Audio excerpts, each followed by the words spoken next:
Su risa era en parte lamento. Frank contestaba a cada una de sus frases elípticas con un "sí, Glenn", pero él parecía no oírla. Glenn olía ligeramente a vómito. Las mariposas revoloteaban alrededor de ellos y luego se alejaban para cumplir con sus encargos de mariposas.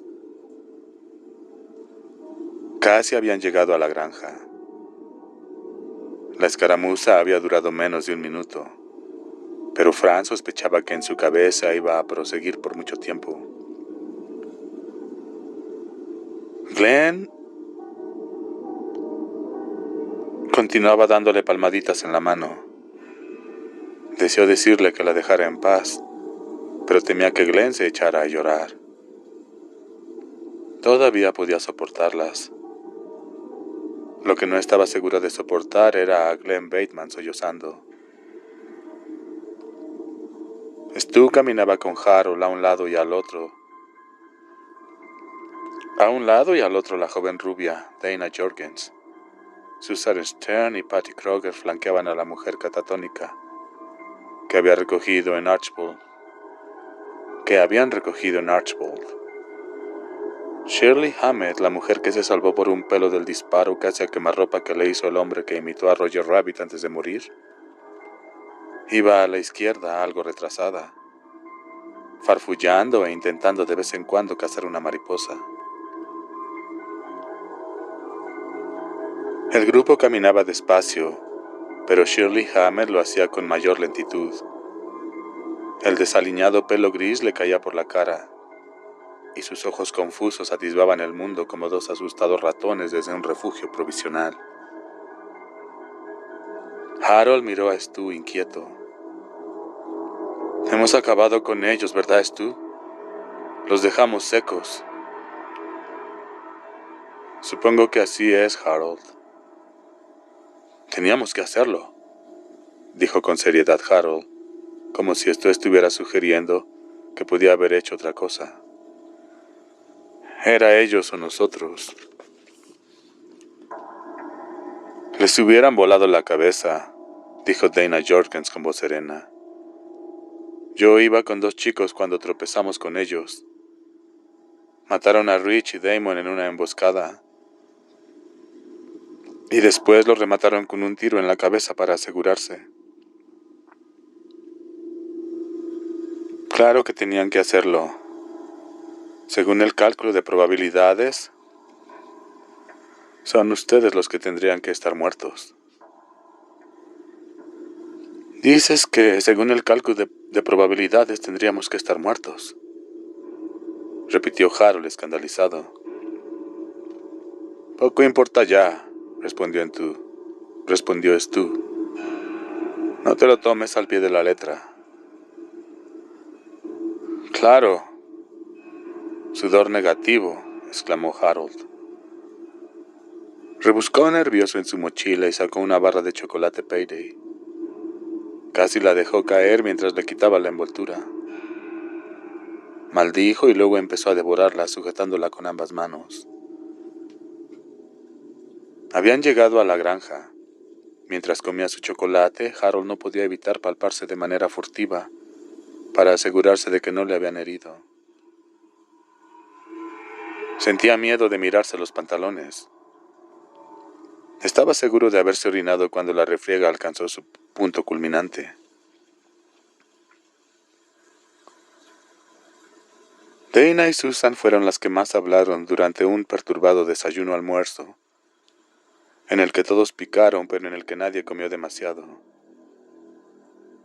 Patty Kroger, que tenía 17 años y era realmente preciosa, intervenía de vez en cuando. La mujer sin nombre se agazapó en un rincón de la polvorienta cocina de la granja. Shirley Hammett se encontraba sentada a una mesa, comiendo galletas rancias y farfullando. Dana había abandonado Xenia en compañía de Richard Darlis y Damon Bracknell. En Xenia sobrevivieron a la supergripe solo 3 personas. Un hombre,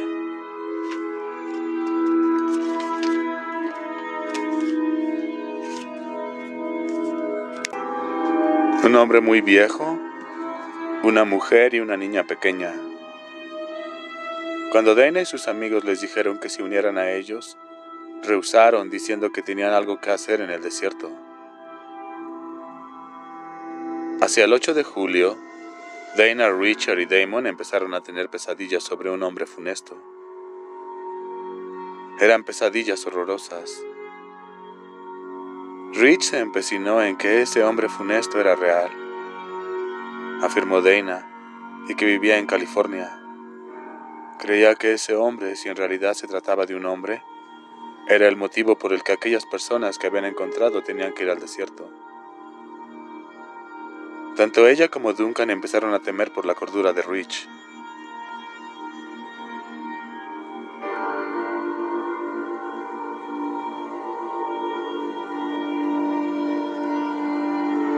Al hombre de la pesadilla le llamaba el perverso y aseguraba que estaba reuniendo un ejército de perversos.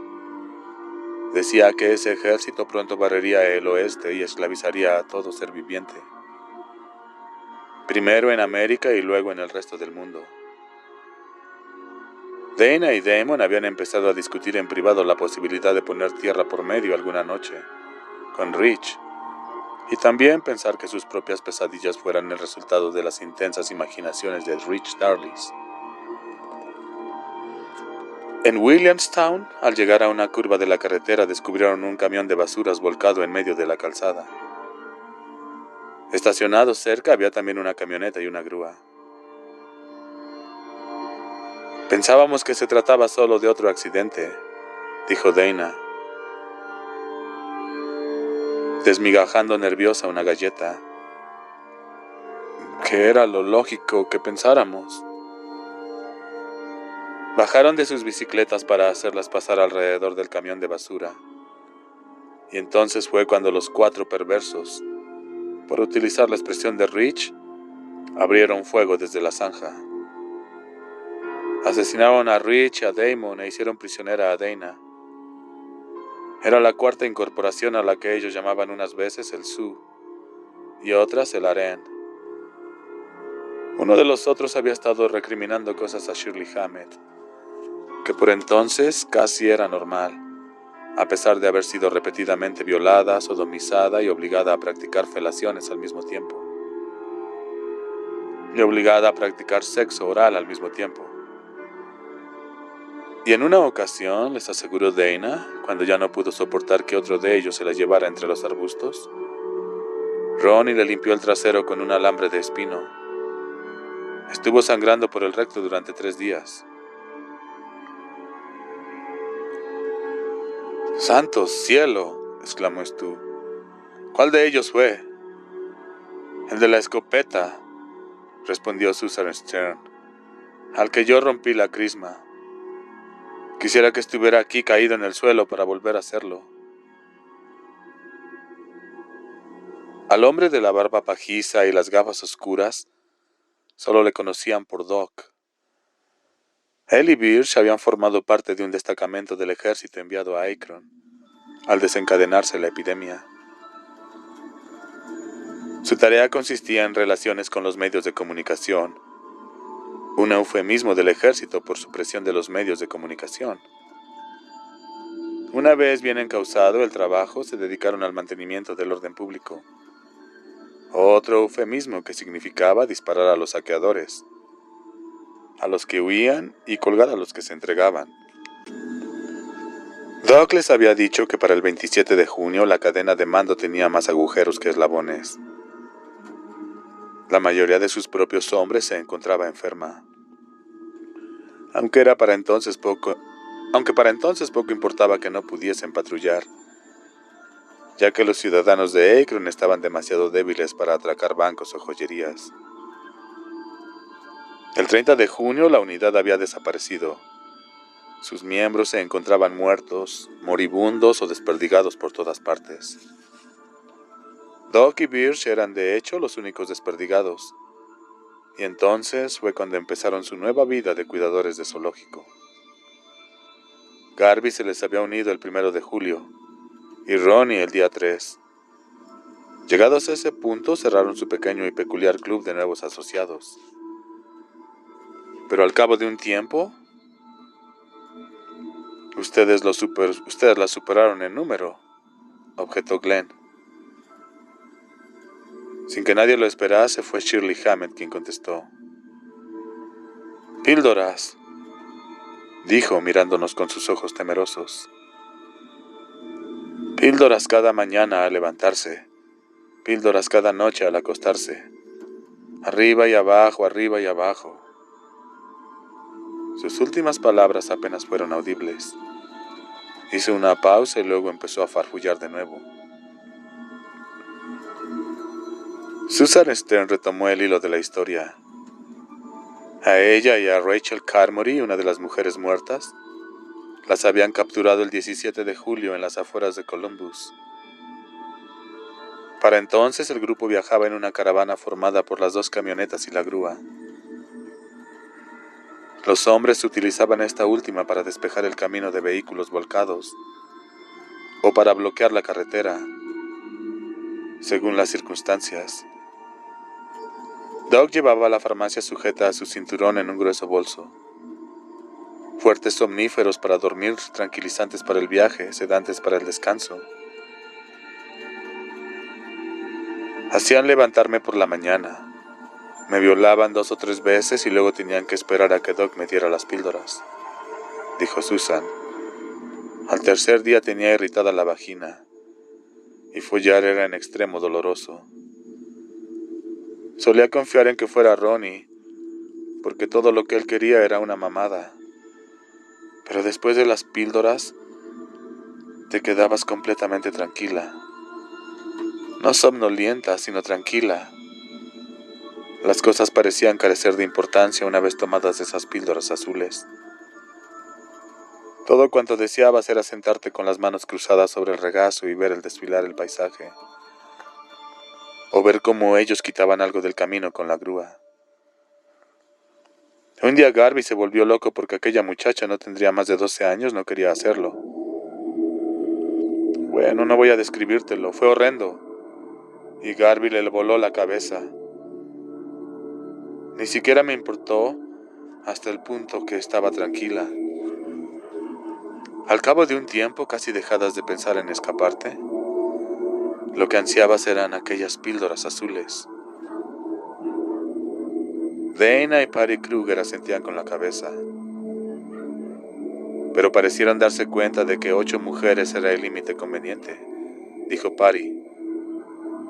El 22 de julio la capturaron a ella, después de asesinar al hombre de unos 50 años con el que viajaba, y mataron a una anciana que había formado parte del zoológico durante una semana. Cuando cerca de Arkpool capturaron a la joven sin nombre que se sentaba en el rincón, dispararon contra una adolescente estrábica de 16 años y la abandonaron en la zanja. Doug solía bromear sobre todo ello, dijo Patty.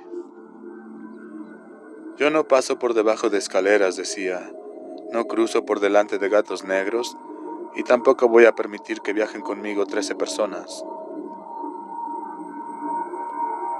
El 29 avistaron por primera vez a Stu y los demás.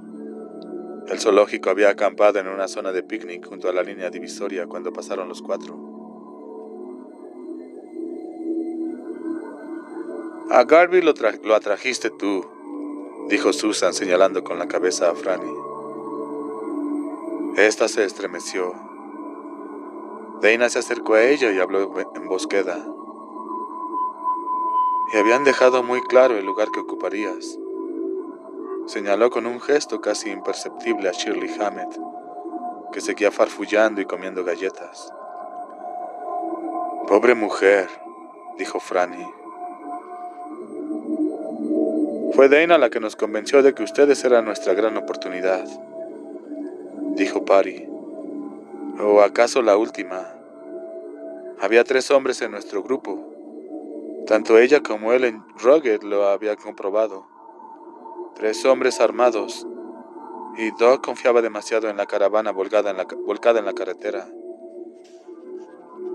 Doug se presentaba como alguien con un cargo oficial, y los hombres con los que nos encontrábamos, cuando había hombres, caían en la trampa y entonces disparaban contra ellos. Estaba dando excelentes resultados. Dana nos pidió que intentáramos no tragar las píldoras esa mañana, prosiguió Susan. Sabíamos que esa mañana estarían ocupados en llevar a aquella gran caravana a la carretera y volcarla. No se lo dijimos a todas. Las únicas en saberlo éramos Dana, Patty y Helen Roget, una de las jóvenes contra las que disparó Ronnie. Y yo, naturalmente. Helen dijo: si nos pescan intentando escupir las píldoras nos matarán. Dana respondió que tarde o temprano lo harían, y temprano si teníamos suerte. Sabíamos que era verdad, de manera que lo hicimos.